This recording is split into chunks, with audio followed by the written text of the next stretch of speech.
युवराज. कविराज, कविराज, तुम्ही सुखरूप आहात हे पाहून खूप आनंद वाटला आम्हाला. पण हे असं न सांगता सवरता जातात.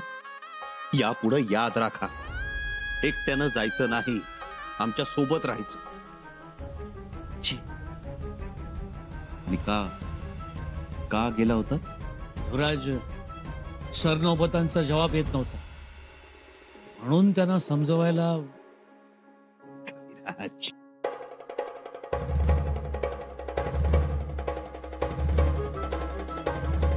यापुढे जीव धोक्यात घालायचा नाही.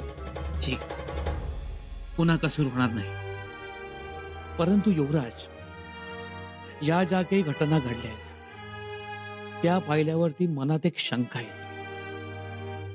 शंका? जी, शंका. झालेल्या घटनांवरनं पन्हाळगडावरच्या व्यक्तीचा या कटात सहभाग असावा, त्याशिवाय हे घडणं अशक्यच आहे. पन्हाळ्यावरच्या व्यक्तीचा सहभाग? जनार्दन पंत? पण कविराज, जनार्दन पंतांना आपण आधीच अटक केली होती. त्यांचा चेहरा तेव्हाच समोर आला होता. अजून एक जनार्दन पंत आहेत गडावर. अजून एक जनार्दन पंत? जी. कविराज? युवराज, बडा जनार्दन पंत. आणि हे जनार्दन पंत पगडी नाही, फेटा बांधतात. फेटा बांधणारे जनार्दन पंत? जी, आपल्या जवळचे आहेत, विश्वासातले आहेत, मोठ्या हुद्द्यावरचे. कविराज, कुणाकडे बोट दाखवता आहात? ज्योत्याजी? रायप्पा? कविराज, हेच तर आमच्या जवळचे, आमच्या विश्वासातले आहे. माफी असावी, पण आम्ही बोलणं म्हणजे छोटा मुंह बडी बात होईल. बोला. आपल्याला ऐकायला आवडणार नाही, पण तरीही सांगतो, क्षमा असावी. त्या व्यक्तीचं नाव आहे हिरोजी फर्जन.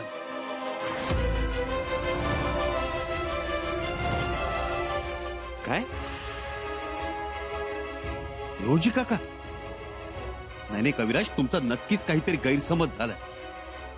कदाचित घडल्या प्रकारामुळे किंवा आमच्यावरच्या प्रेमामुळे तुम्हाला सगळ्यांवरच संशय येतो. नाही कविराज, तसं काही नाही. नसे, आम्हाला जे पटलं वाटलं ते आम्ही बोललो. आप तहकीकात कर सकते हैं. तहकीकात करण्याचा प्रश्नच उद्भवत नाही कविराज. आमच्या समोर हिरोजी काकांनी मृत्यूला मिठी मारलीये. आग्र्यात आबासाहेबांच्या पलंगावर झोपलेत ते. नाही कविराज, हिरोजी काकांविषयी मनात शंका ठेवू नका. क्षमा. कविराज, आम्ही तुम्हाला जवळचे मानतो, आमचे मित्र समजतो. तुम्ही सुद्धा जबाबदारीनं नाव घेत चला. आमचा हेतू. कविराज, हिरोजी काकांनी आबासाहेबांना वाचवलंय, स्वराज्य वाचवलंय, हे तरी लक्षात घ्या. ठीक? यापुढे ही गोष्ट लक्षात असू द्या.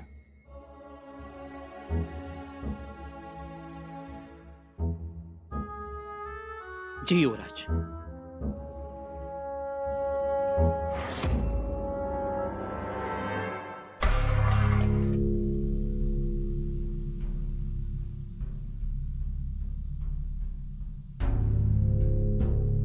दादा, अरे सोन्याचा घास खाल्लाय मी, मला ही असली न्याहारी.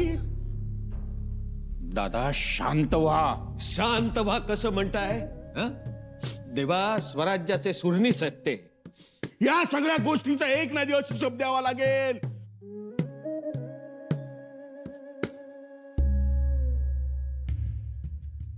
पण या सगळ्याला तुम्ही कारणीभूत आहात.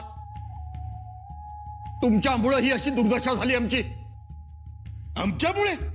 हो, तुमच्यामुळेच. तुमच्यामुळेच म्हातारपणात असं कोठडीत खितपत पडावं लागतंय. ऐन वेळी जवळची माणसं बदलली म्हणून ही वेळ आली. हो, पण केवढ्याला पडलं हे? आम्ही अजूनही सांगतो, सरळ माफी मागून मोकळे हो. माफी हे? ओ त्यात कसला कमीपणा. माफी मागू, मन मोठं आहे त्यांचं, मोठ्या मनानं माफही करतील. दादा कोणापुढेही गुडघे टेकणार नाहीत. स्वराज्याचे सुरनीस आहेत ते. सगळं मान्य आहे, पण आता माफी मागण्याचा शहाणपणा आहे. पेशवे म्हणतात ते काय अगदीच चुकीचं नाही. काय मी माफी मागायची? मनापासून मागू नका, पण सुटका करून घेण्यात पत्तर मागा. म्हणजे खेळी म्हणून माफी मागायची असं म्हणताय? वय माफी करतील, मला भरोसा आहे. पण मला नाही, आणि हिरोजी तुमच्यावरही नाही. बाजू पलटताना दिसली आणि लगेच तुम्ही दादाच्या मानेवर तलवार ठेवली. काय करायचं तुमच्यावर भरोसा? मुद्दामच तसं केलं, नाहीतर समधीच आतमध्ये बसलो असतो. मी आता बाहेर राहून तुम्हाला मदत करू शकतो, ऐकलं का? तुम्ही काय मदत करणार? तुम्ही तर म्हणता माफी मागा म्हणून. वय माफीच मागायला सांगतो या. मी माफी मागू? अहो राज आज्ञा पाळली आहे, काही चोरी नाही केली. गुन्हेगार तर शंभूराजे आहेत. जाऊ द्या ना आता. मान शाबूत राहिली तर पुढच्या सगळ्या गोष्टी. तुम्हाला काय वाटलं तुमची मान शाबूत आहे? म्हणजे लक्षात ठेवा, आम्ही जात्यात आहोत तर तुम्ही सुपात आहात. प्रसंग पडला तर मी तोंड उघडेन आणि तुमच्या सगळ्या गोष्टीही सविस्तर सांगेन. समजलं? म्यारत बदली करतो, असा विचार करू नका. लवकर, लवकरात लवकर.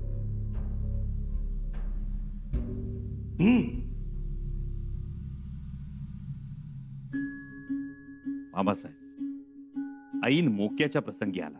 अहो आलो म्हणजे काय, येणारच होतो, पण तळबिडत आलेली वावटळ कशी थोपवायची याचा थोडा विचार करत होतो. आम्ही चातकासारखी तुमची वाट बघत होतो. आणि आमची अवस्था काही वेगळी होती होय. आम्हासनी बी तुम्हासनी भेटायचं होतं, पण तळबिडत आलेल्या त्या कारभाऱ्यांच्या मनातला कावा कोणता, त्यांना काय कट कारस्थान करायचे, त्यांची झेप किती याचा थोडा अंदाज घेत होतो. मामासाहेब, तुमचा विचार गडावर आल्यावर बदलला का? नाही, बदलायचा काही सवालच पैदा होत नाही. महाराजांनंतर तुम्ही, हे माझं कवाच आधीपासूनच ठरलं होतं. पण काय आहे, त्या तळबिडात अनाजी पंथाला संशय येऊ नये, शब्दाला शब्द लागू नये. तो जर लागला असता तर ते सगळे कारभारी रायगडाला निघून गेले असते, आणि मग तुमच्या समोर त्यांचं खरं रूप मला दाखवताच आलं नसतं. म्हणून यो समजा आटापिटा.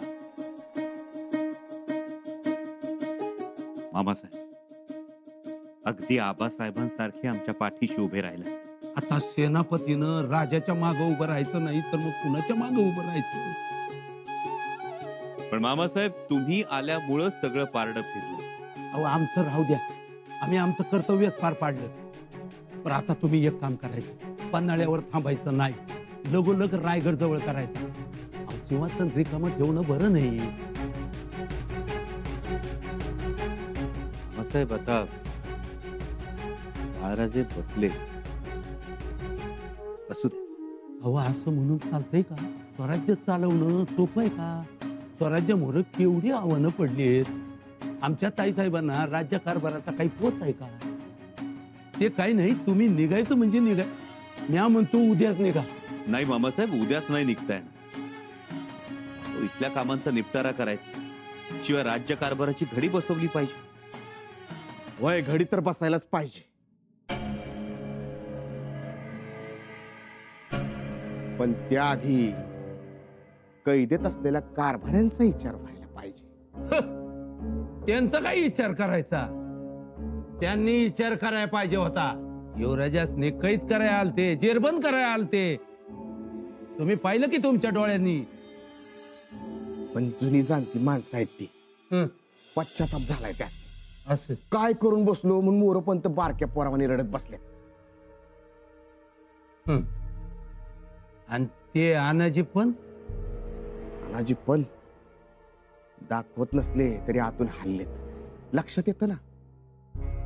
थोडं थांबा आणि मग बघा गंमत. मी काय म्हणतो, केल्याचा पश्चाताप झालाय, शिवाय स्वराज्यासाठी खस्तावी खाल्ल्या, योगदान मोठं आहे. मोठं योगदान? मग मामासाहेबांचं योगदान मोठं नाही की तुमचं? सांगा ना हिरोजी काका. अहो तुम्ही तर आग्र्यात मृत्यूच्या शय्येवर झोपला होतात, जीवाची पर्वा केली नाहीत, विचार केला तो फक्त स्वराज्याचा. अहो केवढा त्याग, केवढी निष्ठा. त्याग म्हणजे हिरोजी फर्जन. स्वराज्य निष्ठा म्हटलं तरी हर एक मावळ्याच्या तोंडी तुमचं नाव येतं, आणि तुम्ही अशा राजद्रोह्यांची रदबदली करावी. युवराज, माझा उद्देश अहो कसला उद्देश घेऊन बसला हिरोजी काका? जेरबंद करायला आले होते आम्हाला, जेरबंद. जन्मदाते स्वराज्याचे सार्वभौम छत्रपती जाऊन 1 महिना होत नाही आणि आमचेच कारभारी आम्हाला जेरबंद करायला येतात. अहो युवराज, पण एक गोष्ट लक्षात ठेवा हिरोजी काका, माफी चुकीला देता येते, दखलबाजीला नाही. पण मी काय म्हणतो,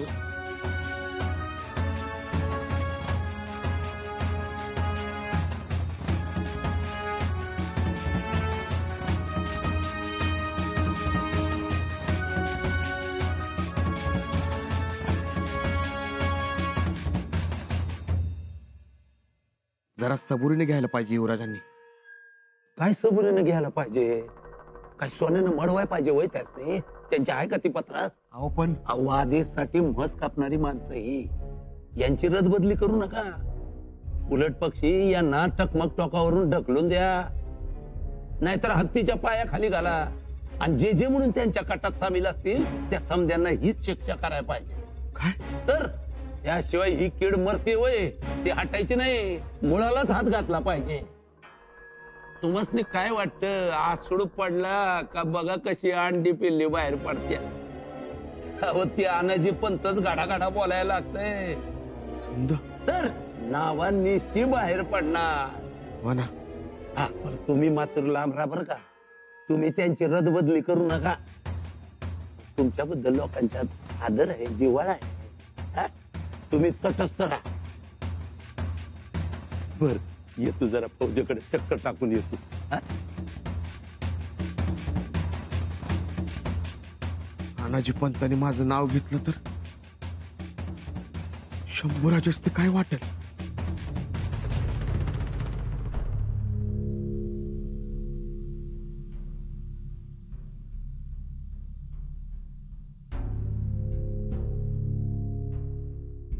युवराज,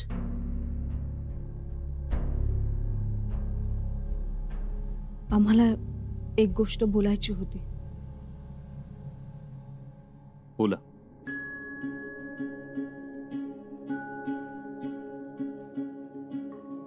स्वराज्यात कारभाऱ्यांनी आपल्या विरुद्ध उठाव केला, आपल्या विरुद्ध कारस्थानं रचली. हा संदेश बाहेर जाता कामा नये. संदेश बाहेर गेला नसेल असं वाटतं तुम्हाला? नाही वाटत अजून तरी आम्हाला, कारण या कटकारस्थानात कारभारीच आहे. परक्या माणसाचं नाव अजून तरी समोर येत नाही. तरीही गोष्टी बाहेर जातात. युवराज, कटकारस्थानांच्या गोष्टी म्हणजे शत्रूला संधी. तो सहज शिरकाव करू शकतो. येसू आम्ही कटकारस्थानाचं नामोनिशान सुद्धा ठेवणार नाही. म्हणजे कोणी कटकारस्थान केलं होतं याचा मागमूस तर ठेवणार नाहीच, पण इथून पुढे कोणी कटाचा विचार जरी केला ना तरी त्याचा थरकाप उडेल. आपण त्यांना शिक्षा ठोठावणारच. स्वराज्यात दगाबाजीला थारा नाही. सर्व गोष्टींचा विचार करून निर्णय घ्यावा आपण. येसू या दगलबाजांचा जास्त विचार करू नका तुम्ही. आज मामासाहेब आपल्या बाजूला उभे राहिले म्हणून तरलो आम्ही, नाहीतर हे कारभारी बाहेर आणि आम्ही कैदेत असतो. त्यामुळे आम्ही जो काही निर्णय घेऊ तो योग्यच असेल. तुम्ही निर्धास्त असता. शिवाय हे जे कारभारी समोर आले ते उजेडातले, अंधारातले अजून बाहेर यायचे. ते येतील तेव्हाच कारस्थानाचा खरा चेहरा समोर येईल. तोपर्यंत सगळी खबरदारी घेतली जाईल.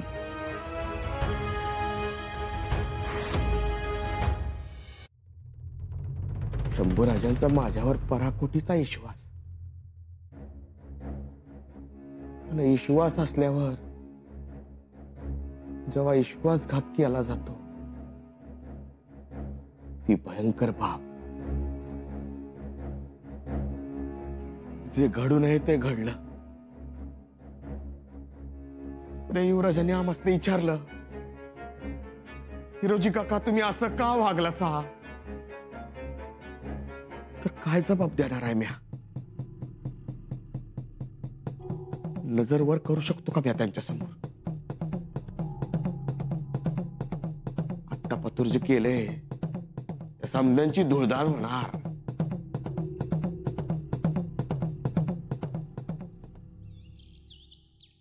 पन्हाळगडावरच्या या छोटेखानी दरबारात आम्हाला कविराजांना नावाजायला आवडेल. कविराज या, असे सामोरे. गुणाः पूजा स्थानम गुणीषु नचलिंग नचवयः नचवयः. 7 शतक. 7 शतक मधील ही पंक्ती आहे. अर्थ? गुणीजन हे नेहमीच पूजनीय स्थान प्राप्त करतात. मग ती स्त्री असेल, पुरुष असेल, लहान असेल, थोर असेल, त्यास बंधन नसते.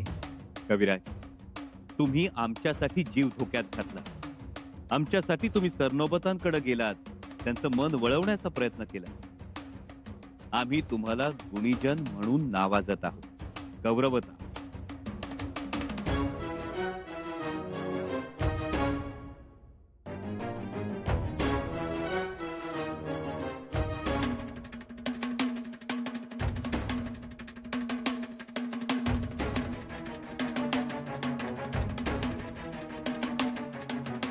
युवराज, हमारे भाग खुल गए.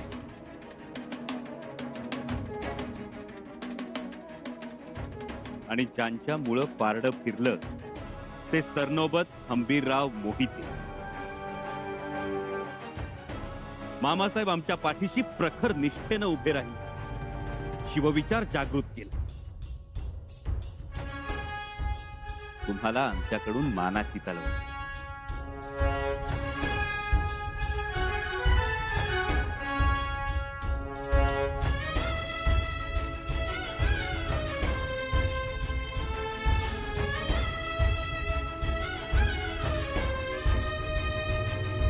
आणि सरनोबत पदाचं कड सुद्धा यापुढेही तुमच्याच हातात शोभून दिसेल.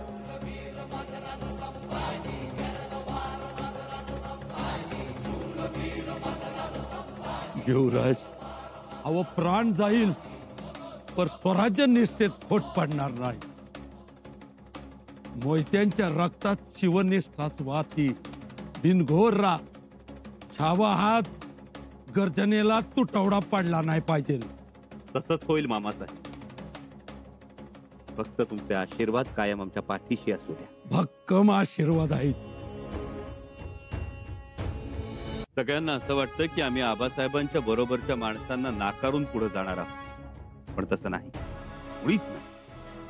आबासाहेबांच्या बरोबर राहून तयार झालेली माणसं सुद्धा आम्हाला पूजनीय, आणि अशाच काही माणसांना आम्ही आज नावाजणार आहोत. वाह वाह, कुणाच नाव असतंय? बाबाजी ढमढेरे, हिरोजी काका. हिरोजी काका दिसत नाही. त्यांना बोलवणं गेलं नाही? बोलवा तुम्ही. पगार कुठं आहेत ते? घात झाला धनी. काय झालं? हिरोजी काका पन्हाळ्याचा खजिना घेऊन पळालं. हा, खबर पक्की आहे? खबर खात्रीशीर आहे. हिरोजी काका खजिना घेऊन पळालं. हिरोजी काका?